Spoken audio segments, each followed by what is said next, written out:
Buenos días, soy el doctor Gerardo Llamas Linares y soy R2 de Radiología del Hospital Universitario en Monterrey, Nuevo León, México. Vamos a ver hoy, el día de hoy, vamos a ver el tema de manejo del paciente en procedimientos de radiología intervencionista, gracias a mis maestros asesores, el doctor Mario Alejandro Sánchez Falcón y el doctor Raúl Antonio de Luna Vega. Como contenido, en general vamos a tener una breve introducción a la radiología intervencionista, perdón, ahí está. Y bueno, cuidados del paciente o el manejo del paciente tanto previo como durante como posterior al procedimiento de intervención. Además de dar una breve introducción también a los materiales utilizados en intervención, ya que, bueno, también cuando uno empieza a rotar por intervención, de repente hay muchos términos o muchos materiales que no estamos muy familiarizados, y también tiene mucho que ver con el manejo periprocedimental para saber qué le vamos a solicitar al paciente o cuáles son los materiales que vamos a utilizar para cada uno de nuestros pacientes. ¿Okay? Entonces, como breve introducción, la radiología intervencionista, bueno, pues es un conjunto de procedimientos que se caracterizan por ser mínimamente invasivos, que pueden ser tanto diagnósticos como terapéuticos, y que, como su nombre lo sugiere, son realizados con mucho soporte de las técnicas de imagen. La mayoría de estas técnicas sustituyen a procedimientos quirúrgicos que ya existían, pero que son mucho más agresivos y que consiguen al final del día resultados muy similares a lo que se logra con la radiología intervencionista. Entonces, la ventaja de estos tipos de procedimientos es que hay una disminución muy importante de la morbi-mortalidad de los pacientes, ya que también disminuye el tiempo de hospitalización y disminuye la invasión al paciente de un procedimiento quirúrgico mayor, para que en general los resultados sean muy similares o en algunos casos hasta mejor. Y bueno, para empezar con el manejo del paciente propiamente, siempre que previo al procedimiento, siempre hay que tener una valoración clínica completa del paciente. ¿Okay? Entonces, hay que indagar una historia clínica del padecimiento actual, ver antecedentes personales, heredofamiliares, alergias, y muy importantemente, obtener las imágenes necesarias para realizar el procedimiento. La mayoría de los pacientes que acuden a nuestro centro para realizar ese procedimiento de radiología intervencionista ya tienen un estudio de imagen previo, tanto ya sea con nosotros o un estudio de imagen externo, el cual hay que preguntar por él. Y siempre, lo que nosotros hacemos aquí es revisar el estudio de imagen, tanto nosotros con ya la historia clínica que fuimos a preguntar, presentárselo a algún maestro para, al final, poder revisar las indicaciones y los beneficios que pueda llegar a tener el paciente con el procedimiento que le estén indicando.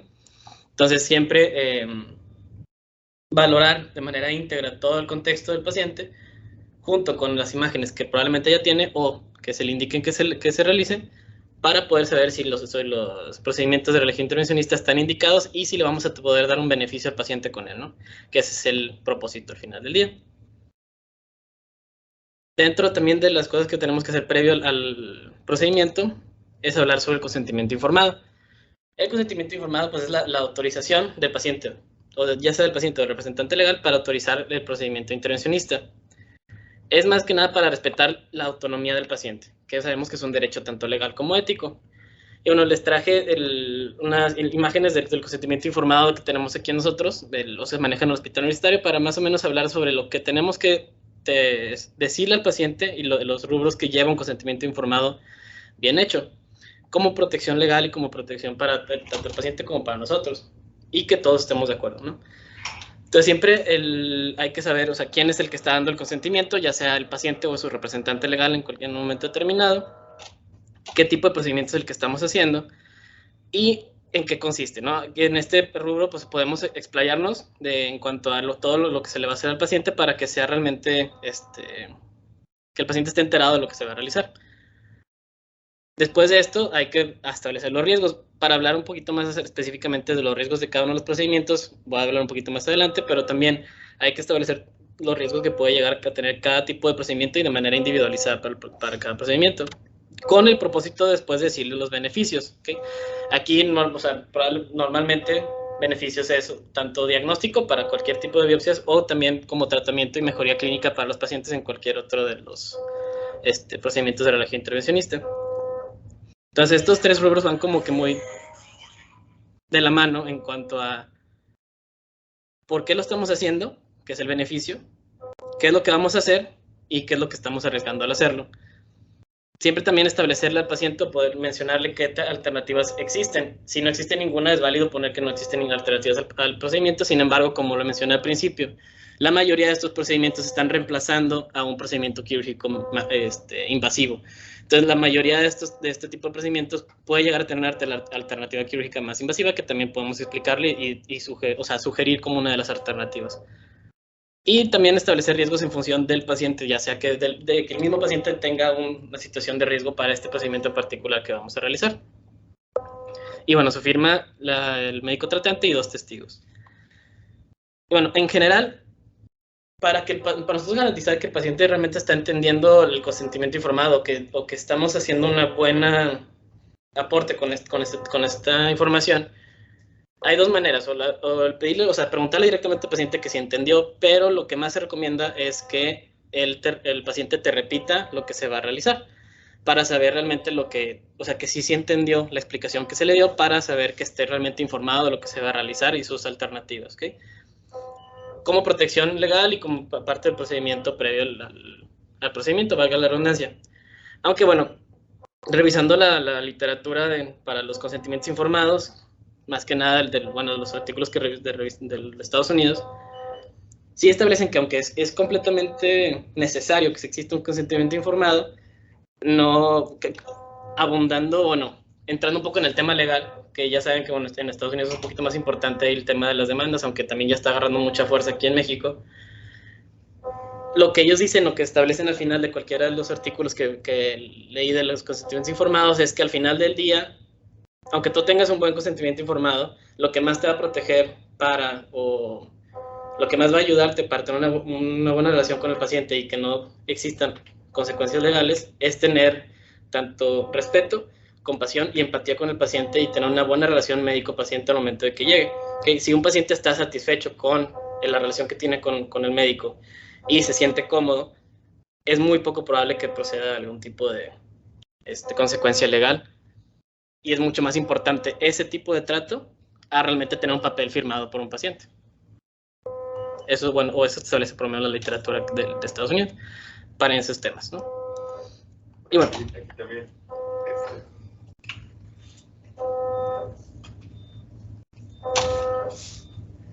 Esto del contrato de la carta de consentimiento es muy importante porque ustedes también van a hacer consentimiento informado para un contraste. Ha habido pacientes que les daban una reacción alérgica severa, ya ha pasado que falleció un paciente por una reacción alérgica. Y es muy importante lo que dice tener empatía con el paciente previo al procedimiento, pero si le llega a pasar al paciente, quienes van a tener problemas realmente es muchas veces con el familiar. Así que eso, pues ya no, aunque tuviste empatía con el paciente, con el familiar muchas veces no lo tienes. Pues es muy importante siempre hablar con familiar y paciente y tratar de ir llevando como una idea de cómo está esa situación. Lo de los testigos sí es muy importante, de hecho el consentimiento informado toma mucho más valor cuando se forman los testigos. Y esos testigos, lo ideal, como nos comentaron promenando la vez pasada, es que tiene que ser como enfermería o otro residente o otro médico, porque al final de cuentas cuando te mandan a hablar, los testigos, si son parte del familiar o del paciente, oye, pues obviamente ahí pueden cambiar más la historia a que si es alguien de tu parte. Pues esto del consentimiento, aunque es muy, o no lo hemos checado muy a profundidad, es de lo más importante que podemos tener nosotros. Bien. Gracias, doctor.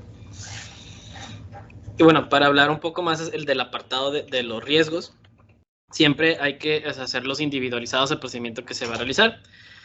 Y hay distintos tipos de riesgos, tanto del acceso que se utiliza, riesgos de la sedación y la analgesia que se utiliza, riesgos en relación a la radiación, que ya tuvimos una clase hace poquito al respecto, y riesgos propios del procedimiento. Del acceso, lo más común, o sea, dentro de los riesgos que existen es la infección del sitio de acceso. Ya saben que en cuanto se rompe la barrera de la piel, pues siempre hay un riesgo de infección, sangrado del sitio, dolor del sitio y hematomas, ¿no? De la sedación vamos a hablar un poquito más al respecto más adelante de la clase, del apartado de la sedación. Y bueno, de relacionados al procedimiento, pues, por dar ejemplos como el de la tanto procedimientos mínimos como una paracentesis, una toracocentesis, pues bueno, siempre tenemos que establecer que existen riesgos, como estamos entrando a cavidad abdominal o a cavidad pleural, pues establecer que existen riesgos de punciones de vísceras abdominales o neumotórax o de lesiones vasculares, dependiendo del procedimiento que estemos diciendo, y siempre individualizarlo a cada uno de ellos. Como parte también del previo al procedimiento, tenemos que empezar un monitoreo del paciente. El monitoreo del paciente incluye que sea continuo, ¿okay? Previo, durante y después. Y estamos revisando signos vitales básicos, ¿no? De la presión arterial, frecuencia cardíaca, frecuencia respiratoria y saturación de oxígeno. Y como lo estaba mencionando, siempre individualizarlo para cada tipo de procedimiento.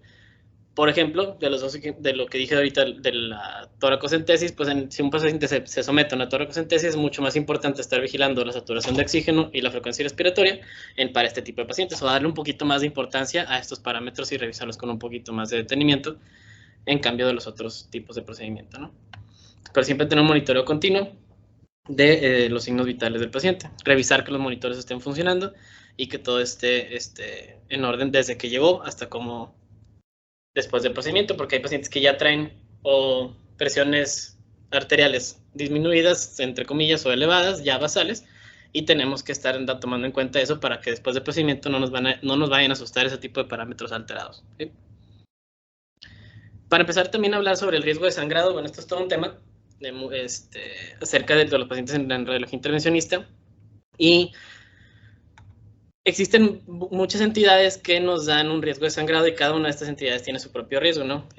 Aquí hay un listado básico de ellos, un déficit de plaquetas, uso de medicamentos de la coagulación, hemofilia, déficit de vitamina K, enfermedad hepática, uso de anticoagulantes, que esto también lo va a tocar un poquito más específico más adelante, la esplenomegalia y la coagulación intravascular diseminada. El chiste es saber que cada uno de estos procedimientos que realizamos en el departamento tienen un riesgo de sangrado y que por lo tanto hay que valorar al paciente y tratar de minimizar este riesgo de la mejor manera posible.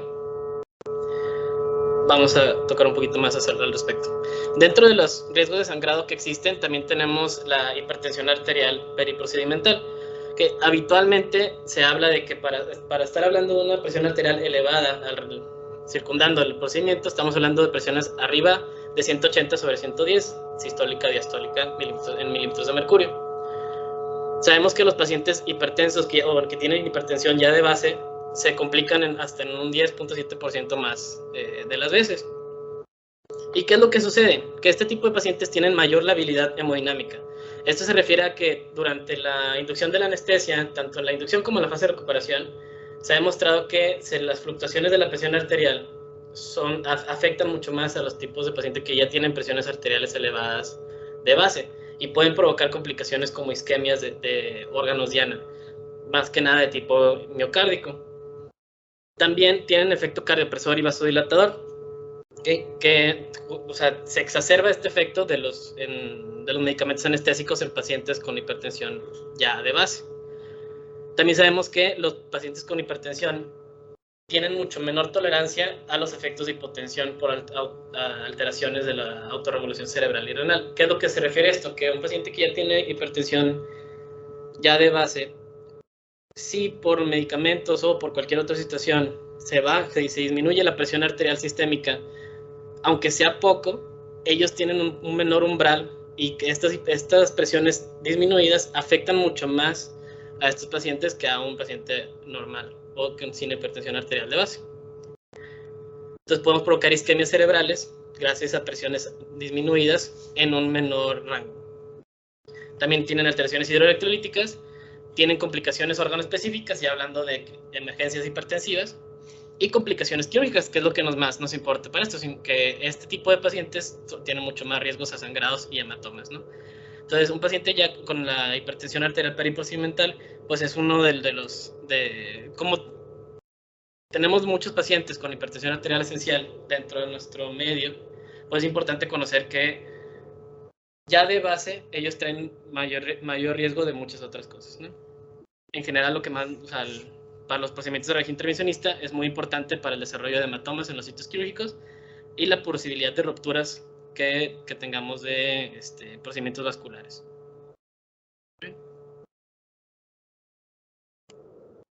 Con los riesgos de sangrados, para eso también están las pruebas del laboratorio, que para cada uno de nuestros pacientes que queremos realizar un procedimiento por radiología intervencionista, hay distintas indicaciones para pedirles laboratorios antes de realizar el procedimiento. ¿Okay? Vamos a hablar de lo que más comúnmente pedimos, que es el tiempo de protrombina, el tiempo de tromboplastina parcial, el INR y las plaquetas. ¿Okay? ¿Qué significa cada uno de ellos? El tiempo de protrombina, perdón, está valorando la vía extrínseca. Sabemos que la vía extrínseca de la coagulación depende de un factor extrínseco y luego ya se desencadena toda la cadena de coagulación, y nada más lo que está midiendo es, se empieza el patrón extrínseco, en cuánto tiempo termina para coagular, y lo mismo para el tromboplastina parcial, perdón, pero para la vía intrínseca. Ahora normalmente, o lo que se reporta siempre los tiempos es con el INR, ¿okay? Y de hecho lo que manejan es que el tiempo de protrombina se debe interpretar gracias al INR. El tiempo de protrombina, aunque sí es un valor que se da aislado, se interpreta junto con el INR, ya que, bueno, es la unidad internacional que se está manejando, que es una relación que existe entre una medida internacional normalizada. Y el rango es de 0.9 a 1.1. Como quiera, ahorita vamos a hablar sobre los rangos que pueden llegar a existir. Y de las plaquetas, pues bueno, sabemos que el rango normal es de 150.000 a 450.000. ¿Okay? Ahora, ¿qué es lo que manejamos habitualmente? Es que en los procedimientos de radiología intervencionista están contraindicados cuando tenemos pacientes con INR mayor a 1.5 o como trombocitopenia menor a 50.000 plaquetas, o pacientes que estén anticoagulados ya de base, ¿no? Que ahorita voy a hablar más al respecto de los medicamentos. Pero entonces, ¿qué situaciones tengo que yo tener cuidado? ¿O a qué pacientes tengo que tener cuidado que puedan llegar a tener estos tipos de parámetros elevados o alterados?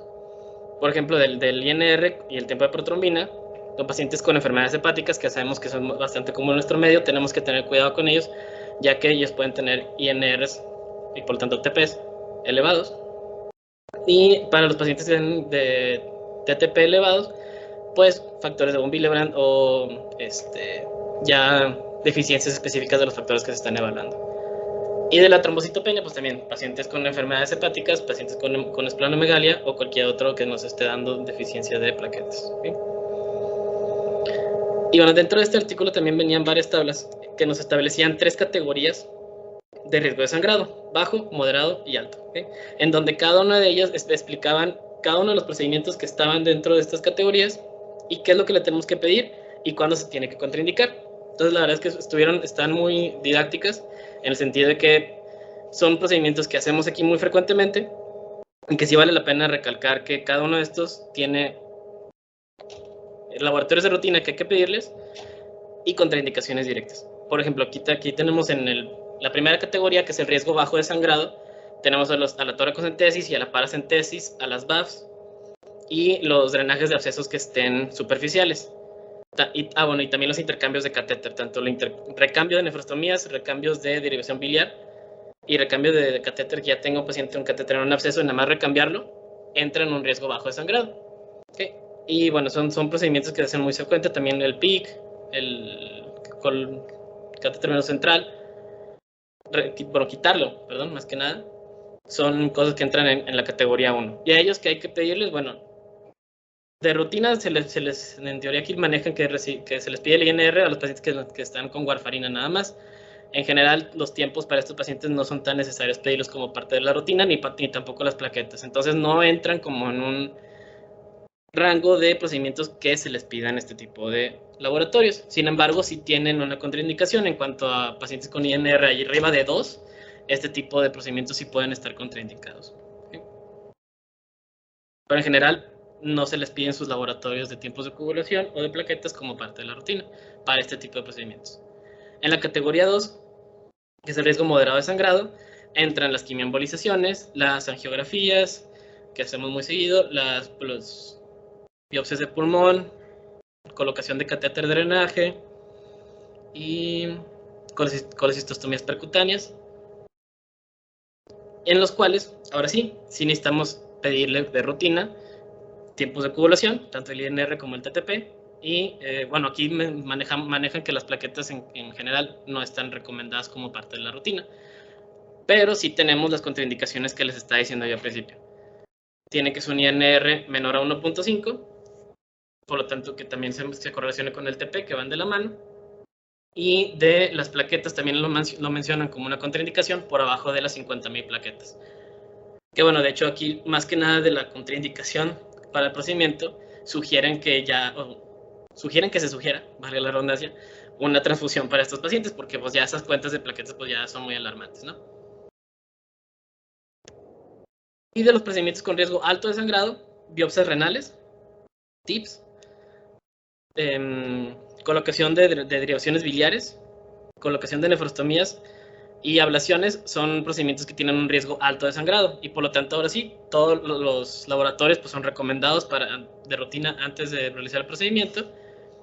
Y las contraindicaciones que ya dije, INR menor a 1.5 y las plaquetas menores a 50.000.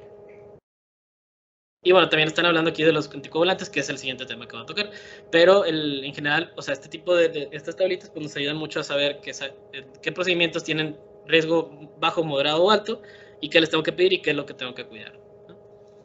Ahora, para hablar un poquito de los medicamentos contraindicados para los pacientes con radiología intervencionista, aquí tenemos otra vez las categorías 1, 2 y 3, que acuérdense que es el bajo, moderado y alto de sangrado, y los medicamentos que pueda llegar a estar tomando un paciente y cuándo suspenderlos, ¿no?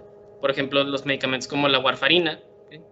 Tenemos que suspenderlos para todos los tipos de procedimientos de radiología intervencionista hasta 5 días previos. Las de heparina, por ejemplo, que está la heparina de bajo peso molecular, para las categoría 1, que son los de riesgo bajo de sangrado, hay que suspenderlo 12 horas previo, la categoría 2 también, y la categoría 3 también. Y así sucesivamente, cada una de estas heparinas pues tiene su suspensión dependiendo de qué tipo de heparina se esté dando al paciente. Sin embargo, podemos resumirlo como, bueno, lo que se sugiere en general es dependiendo del tipo de heparina, si es la no fraccionada, pues 4 horas antes, de la warfarina entre 3 a 5 días antes, y el clopidogrel, que viene más acá adelante, suspenderlo más o menos 5 días antes también, ¿okay? Y bueno, aquí otra vez, la aspirina, clopidogrel, para todos los tipos de procedimientos intervencionistas, se suspende 5 días previos, como ya lo mencioné, para el clopidogrel. Y la aspirina no se suspende si están dándoles bajas dosis, pero si están dando altas dosis de aspirina, sí se suspende 5 días previos. Para el moderado y alto riesgo de sangrado de los procedimientos. Y bueno. Ahora, hablando de otros tipos de medicamentos contraindicados, que esto me pasó a mí durante la rotación, los antibióticos orales. Que bueno, para pacientes con diabetes tipo 2 no es necesario la suspensión de los medicamentos siempre y cuando sus antibióticos oral no sea hipoglucemiante, ¿okay? ¿Qué es lo que sucede? Que normalmente para los tipos de intervención, como lo voy a ver un poquito más adelante, a los pacientes hay que pedirles ayuno, ¿no? Entonces, si tenemos un paciente en ayuno que aparte está tomando medicamentos hipoglucemiantes, pues podemos tener una hipoglucemia durante el procedimiento, ¿no? Entonces, para cuidar ese tipo de cosas, tenemos que suspender ese tipo de medicamentos. Entonces hay que preguntar al paciente cuáles son sus antibióticos orales, qué es lo que sucedió, o lo que me pasó a mí. Es una paciente que tiene diabetes tipo 2, estaba tomando medicamentos que no eran hipoglucemiantes, o los que me refirió, entonces no sugerí que se suspendieran. Sin embargo, no me mencionó que también estaba tomando insulina basal de cajón, entonces pues ahí hubo un poquito más de cuidado y hubo que estar monitorizando la glucemia de la paciente durante el procedimiento. Entonces, para que tampoco no nos pase, ¿ok? Y bueno, la metformina lo pongo aquí como un tema aparte porque para algunos tipos de pacientes con riesgo ya de base, existe una cosa que se llama la acidosis láctica asociada a la metformina, que en pacientes que se someten a procedimientos y que ya tengan alguna particularidad de base, y es extremadamente raro, como lo manejan en 0.084 casos cada 1000 pacientes al año, puede llegar a suceder. Entonces hay algunos que se recomiendan que se suspendan hasta 2 días antes, y que si tienen ese tipo de comorbilidades no se vuelva a tomar la metformina hasta que lo vuelvan a consultar con su médico, y 2 días después o 48 días después. Sin embargo, en general, pues es un medicamento que sabemos que es bastante inofensivo o inocuo para los pacientes y que es muy común que se dé. Y bueno, para la diabetes tipo 1, como les mencionaba, como son pacientes que son, dependen o que necesitan cargas de insulina, pues hay que suspender las insulinas que sean de rápida acción antes del procedimiento para no tener hipoglucemias durante el procedimiento. Otro tipo de medicamentos o manejo del paciente en cuanto previo al procedimiento es la profilaxis con antibióticos. Para aquí hay que recordar que existen 4 tipos de heridas: las limpias contaminadas, contaminadas y sucias, las cuales voy a desglosar un poquito más adelante. Pero en general, la profilaxis con antibióticos la damos para los pacientes de este tipo de procedimientos: los prostáticos, para biopsias prostáticas, como ya lo mencionó Cristian en su clase, para los procedimientos biliares, procedimientos genitourinarios, drenaje de absceso, derivaciones portosistémicas transhepáticas, el TIPS, y la colocación de endoprótesis. En general se les da profilaxis con antibióticos. Ahora, para recordar más o menos qué es cada uno de estos tipos de heridas, tenemos las heridas limpias. Estas no tienen entrada al tracto gastrointestinal, genitourinario o respiratorio, y nunca se interrumpió la técnica séptica. Cuando tenemos este tipo de entradas, no hay que dar profilaxis con antibióticos. Un ejemplo de esto sería la angiografía diagnóstica. La angiografía diagnóstica pues, no requiere de profilaxis, es intravascular y tiene una técnica séptica. Las heridas limpias contaminadas, en este caso sí se interviene el tracto genitourinario, gastrointestinal o biliar, pero no hay una evidente infección o no hay interrupciones de la técnica séptica. No hay datos de inflamación evidente en el paciente y por lo tanto, bueno, es una limpia contaminada. Las nefrostomías o la colocación de una nefrostomía entra dentro de este tipo de procedimientos, siempre y cuando la orina del paciente sea estéril, para que no tenga una sobreinfección de base. Las heridas contaminadas, que es cuando se interrumpe el tracto gastrointestinal, genitourinario, pero este está inflamado o colonizado. Más que nada, pero no tenemos una pus franca, o sea, no existe un absceso. Entonces, como quiera, ya existió una ruptura de la técnica séptica por la infección de base que tiene y ya se considera como una herida contaminada. Y las heridas sucias, que es cuando existe ya francamente material purulento infectado. En las colocaciones de catéter de drenajes para abscesos, pues obviamente son este tipo de heridas. Habitualmente, bueno, a partir de las heridas limpias contaminadas ya se recomienda dar profilaxis con antibióticos. Sin embargo, bueno, muchas de las veces a los pacientes que se les hace procedimiento aquí en nuestro centro, que tengan heridas sucias, colocación de drenajes por abscesos y otro tipo de cosas, ya están internados y ya se les está dando manejo antibiótico como tal por parte de sus médicos tratantes. Solamente hay que estar conscientes o preguntar qué es lo que se le está dando o que sí se le está dando antibiótico para no, saber que sí se le está manejando de esa manera, ¿no? Bueno, el siguiente tema, que es la sedación y la analgesia. En general, pues bueno, para eso tenemos la ayuda de anestesiología o el departamento de anestesiología. Sin embargo, hay que conocer a grandes rasgos qué es lo que sucede o qué tipos de sedación están disponibles para los procedimientos intervencionistas. El que más se utiliza es la sedación moderada. La sedación moderada lo que significa es que es un nivel de sedación en el cual responde a estímulos verbales o táctiles y, sin embargo, mantiene la función cardiovascular de las vías respiratorias, o sea, no me afecta nada más. Por ejemplo, una sedación profunda ya me puede llegar a afectar las vías aéreas y la ventilación y ya no me responde tanto a estímulos. Tiene que ser un estímulo repetido, intenso o doloroso. En general, la sedación moderada, si le das al paciente, te puede responder. En general, está, vamos a decirlo entre comillas, dormido, pero si se estimula con apoyo táctil, sí responde, ¿no? Y ese es el tipo de sedación que buscamos para los procedimientos de región intervencionista. Hay una clasificación de la American Society of Anesthesiologists que establece los riesgos para la anestesiología de cada uno de estos pacientes.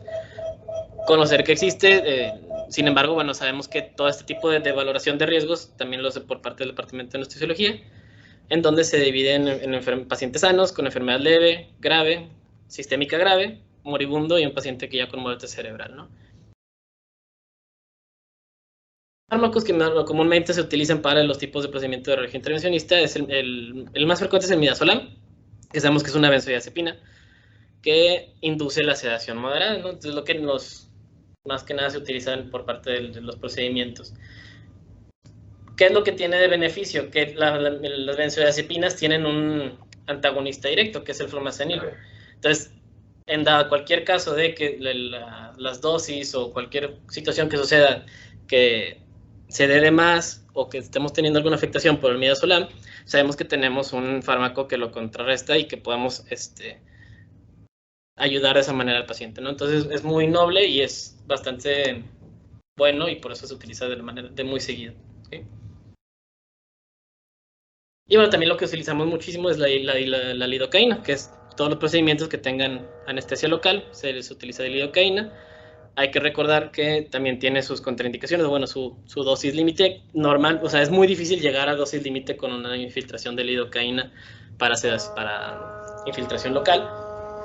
Tenemos que estar, según yo, entre 4.5 a 7 miligramos por kilo para poder sobrepasar las indicaciones de la lidocaína, pero saber que sí existen efectos adversos como un bloqueo cardíaco, sedación y convulsiones por una sobredosis de lidocaína.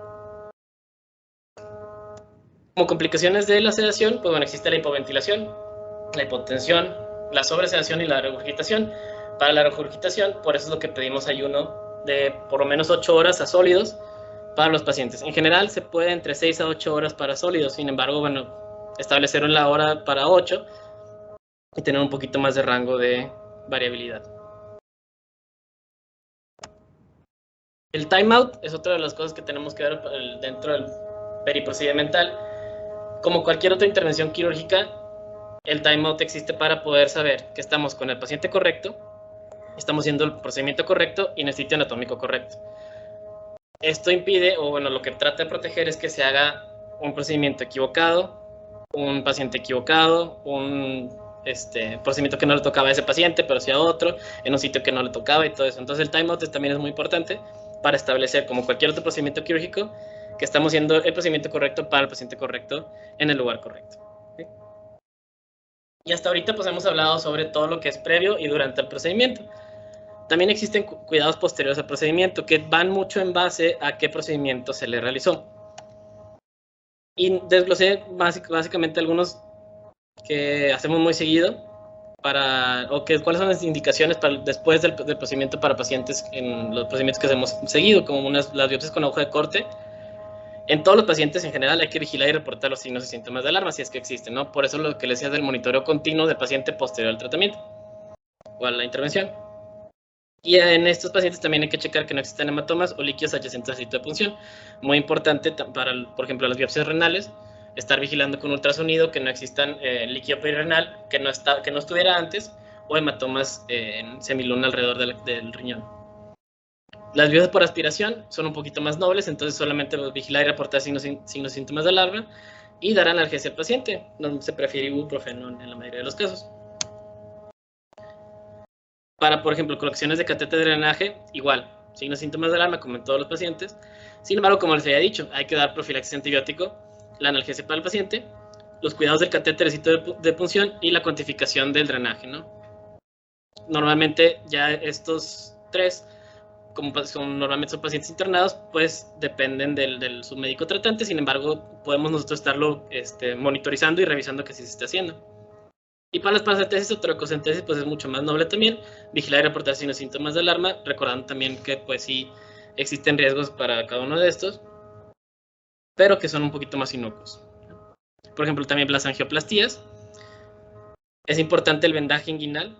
Cuando se tienen acceso por inguinal o por arteria femoral, el vendaje compresivo por las primeras 24 horas es muy importante para evitar cualquier tipo de hematomas o cualquier tipo de lesión vascular a esa altura. La analgesia, y se recomienda también, por ejemplo, en las angioplastías, anticoagulación. Habitualmente estos pacientes ya traen medicamentos de base, ¿no? Ya se tomaban estos medicamentos, sin embargo, si no se lo están tomando antes, pues sí sugerir que empiecen con clopidogrel, aspirina, como profilaxis de anticoagulación. Bueno, también hasta hacer estudios de control posteriores, ya sea con Doppler arterial, para poder valorar los flujos después del procedimiento. De las derivaciones biliares, también otro ejemplo, vigilar y reportar signos de alarma, y como estamos entrando ahí a al tracto gastrointestinal o estamos entrando a la vía biliar, pues es profilaxis con antibióticos y la analgesia, ¿no? Como quiera, cada uno de los procedimientos que hacemos tienen sus indicaciones posteriores al procedimiento y vale la pena irlas desglosando y conociéndolas para tener un buen manejo de los pacientes posteriores al tratamiento. Y bueno, también nada más para hablar bien rápido dentro de los materiales que podemos tener en la intervención para establecer lo que mi propósito era con esto es establecer a qué paciente se le pide qué tipo de materiales para conocerlos un poquito mejor. Tenemos agujas, por ejemplo, las agujas de tipo Chiva, que se dividen por color o por gauge. Las que más comúnmente utilizamos es la rosa y la verde, 18 y de 21.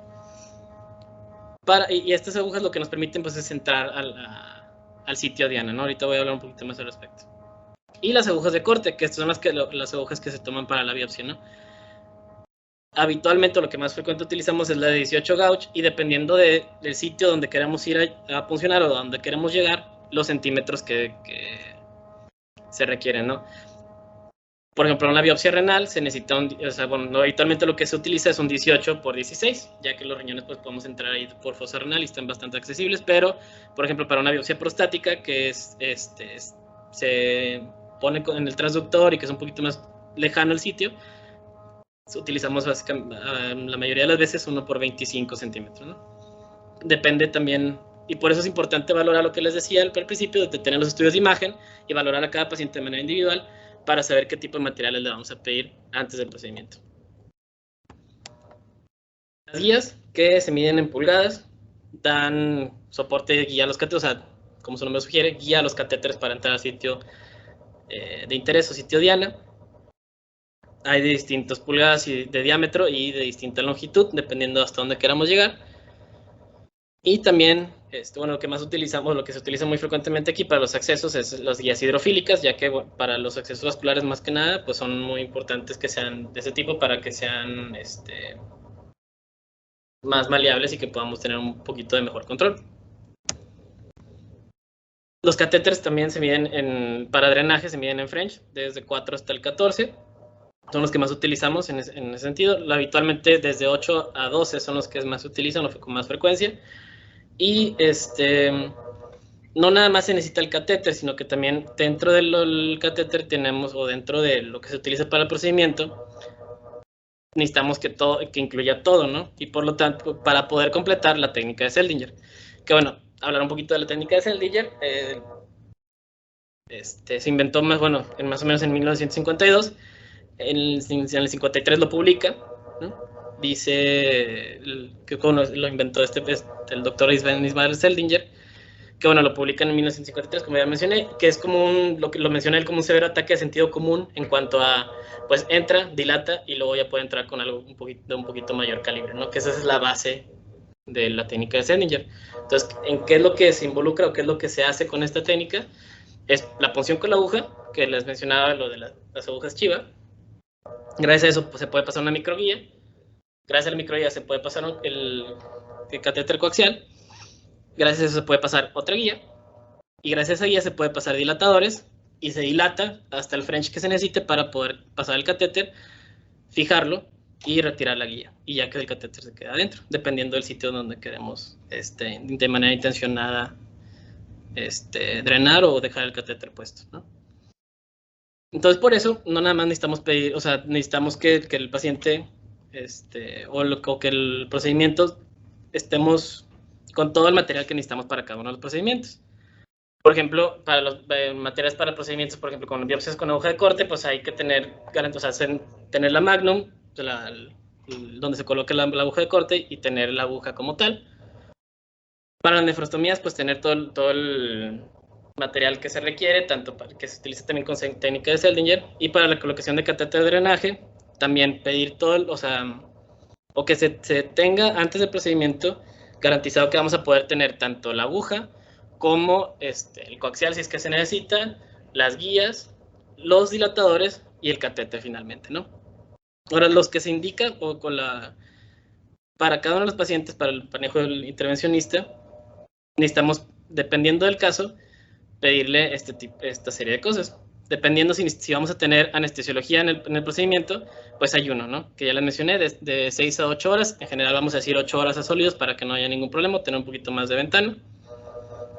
Los laboratorios pertinentes, ya sea dependiendo de si sea categoría 1, 2 o 3 para el riesgo de sangrado. Los materiales, dependiendo del tipo de procedimiento. Hay que solicitar la sala del procedimiento, que se agende. Y en dado caso de que tengamos una profilaxis con antibióticos previa o que tengamos una indicación que el paciente ya tenga que venir con las indicaciones previas desde su casa, hacer una receta y que se la lleve y que la siga, ¿no? Entonces, estas son las cosas que se le debe pedir a cada uno de los pacientes, dependiendo del procedimiento que se esté realizando. Y nada más para dar como unos ejemplos de estos tipos de indicaciones, tengo unos casos, ¿sí? Así uno de mis compañeros cerrados me puede ayudar. Para este primero, es una femenina de 28 años, cuyo motivo de consulta pues, es un lupus eritematoso sistémico de reciente diagnóstico. Se le hace un ultrasonido renal. No sé si me puedan ayudar a describirlo. Buenos días.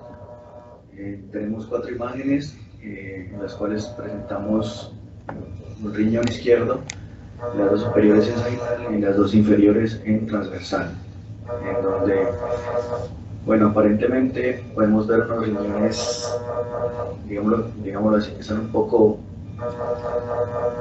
ecogénicos, ¿sí? Y pues impresionante como si tuviera un poquitico de líquido, digamos, libre perirenal. En este caso, pues en una paciente pues, que podemos sospechar que tiene una diarrea aguda o algo pues, que está cursando con una etiología, pues, que siempre nos lo piden, ¿no? Lesión renal aguda versus hepatopatía crónica. En este caso, pues sería una lesión renal aguda. Por el aumento de la cogenicidad están ecogénicos y el escaso líquido perirenal. Entonces, o sea, es una paciente que tiene una lesión renal aguda asociada al reciente diagnóstico del lupus eritematoso sistémico. Habitualmente también a estos pacientes se les pide una biopsia renal. Entonces, ¿qué indicaciones, Cristian, le daríamos a esta paciente? Bueno, como ya vimos, realmente el diagnóstico lo hacemos es por la toma de biopsia, no por el ultrasonido. Sin embargo, como ya habías mencionado anteriormente, tenemos que tener de primero el ayuno, segundo la valoración por anestesiología, tercero en cuanto a los laboratorios, pues cuando se trata de la biopsia renal lo indicaríamos como un riesgo, bien sea bajo o alto, en este caso digamos sería un riesgo alto de sangrado, que no lleva un 0.5%, tendríamos que pedirle TP y NR y pues plaquetas. Respecto al rango de normalidad, vamos a tener que tener un NR hasta de 1.5, ¿sí? Y unas plaquetas que podrían estar por debajo de 50.000 para poder realizar el manejo. Y en materiales, arriba de 50.000, debajo de 50.000 está contraindicado. Y en materiales, pues tendríamos que hacerlo con una aguja de corte de 18 avavos por 16 centímetros, como lo había mencionado muy bien previamente. Y también tenemos que tener en la cuenta que tenemos que tener listo tanto pues, la pistola o magnum que llamamos aquí y el postprocesamiento, porque es una biopsia renal, tenemos que tener en cuenta que debemos tener el material adecuado para la muestra, para el envío. Y yo creo que esos serían los 5 pasos que tenemos que tener. Bueno, entonces ya pues tendríamos que en el riñón, pues de preferencia lo hacemos en el izquierdo y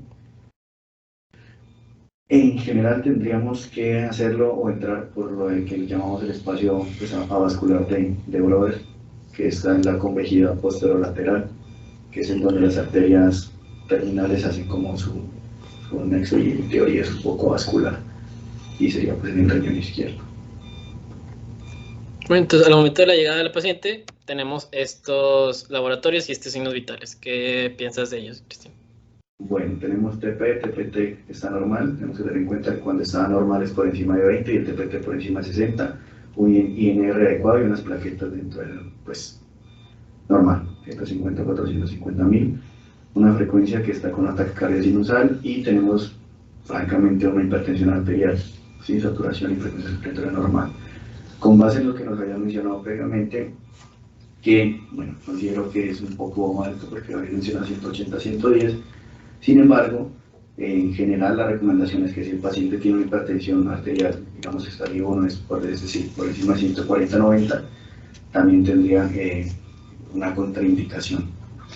¿Qué tenemos que hacer? Pues primero preguntar al paciente si es hipertenso de base. En este caso específicamente estamos ante una nefropatía lúpica, es decir, una hipertensión secundaria probablemente, por eso le mandan esta biopsia. Tenemos que preguntarle si ya está tomando antihipertensivos, si no está tomando, ver si el internista o quien está haciendo el manejo le indicó.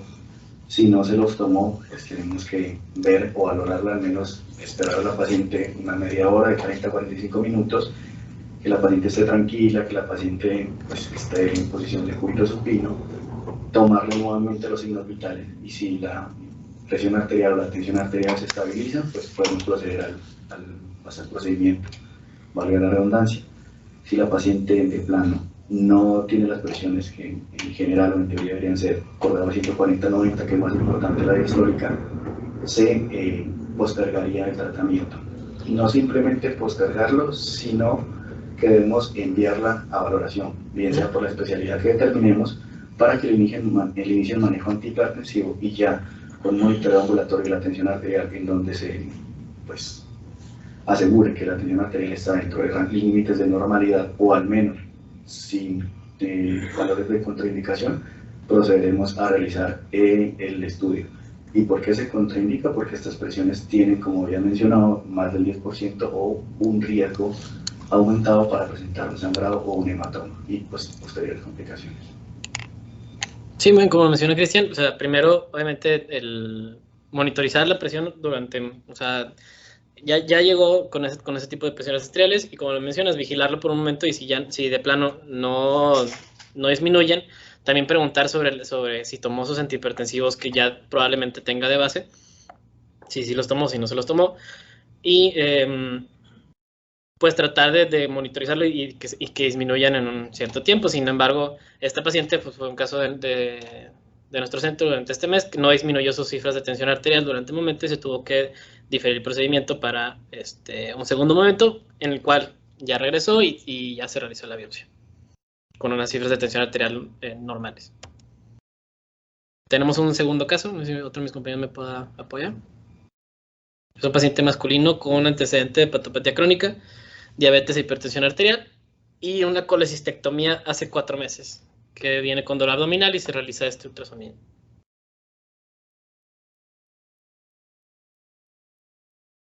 Estamos viendo imágenes de ultrasonido en escala de grises y también valoración con Doppler color en algunas fotografías que vamos a mencionar, donde se ve, pues bueno, la topografía del lóbulo hepático izquierdo en este caso, pues se ve pues áreas de, bueno, líquido libre. Me parece que tiene pues un poquito aumentada la ecogenicidad el hígado, tiene, Heterogéneo. bueno, no sé, un poco de, los bordes se ven algo lobulados.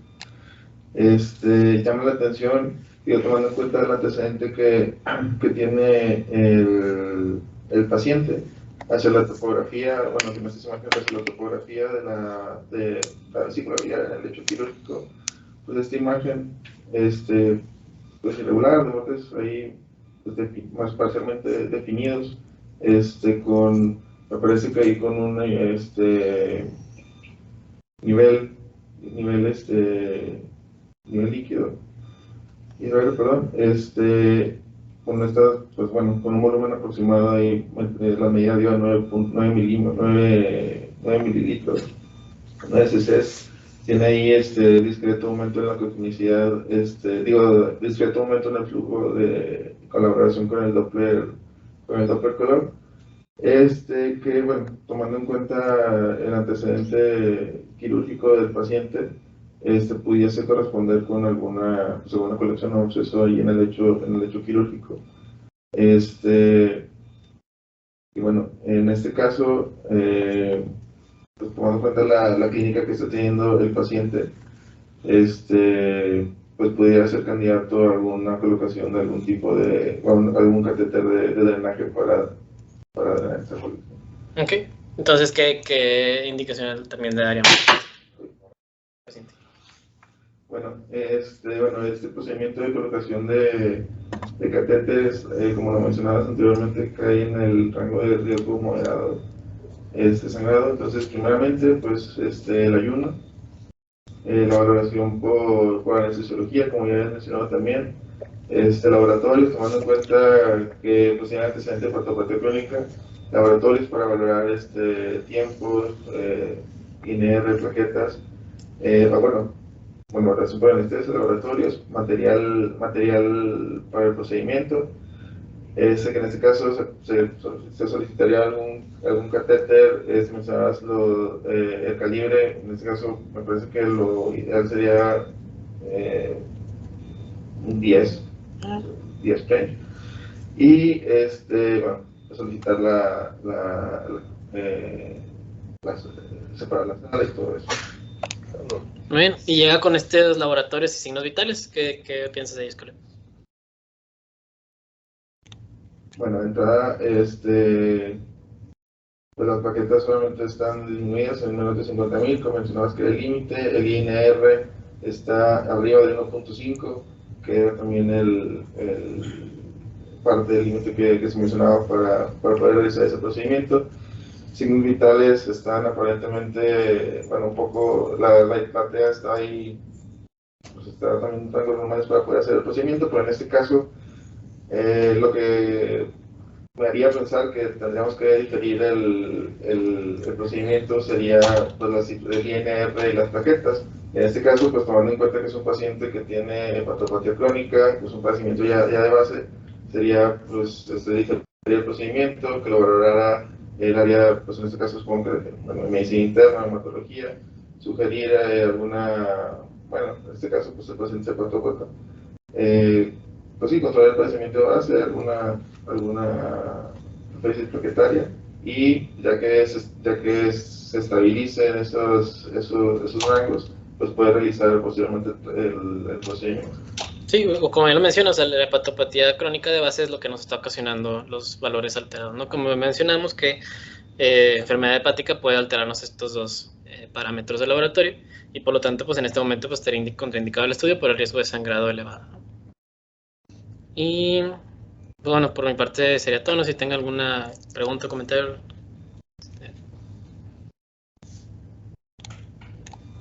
Como para añadir respecto a lo del INR, pues si no tenemos una valoración pronta, en este caso en específico le podríamos mandar una ampolla de vitamina K intramuscular durante 3 días, y posteriormente volveríamos a mandar los estudios y muy seguramente ya podríamos hacer el procedimiento.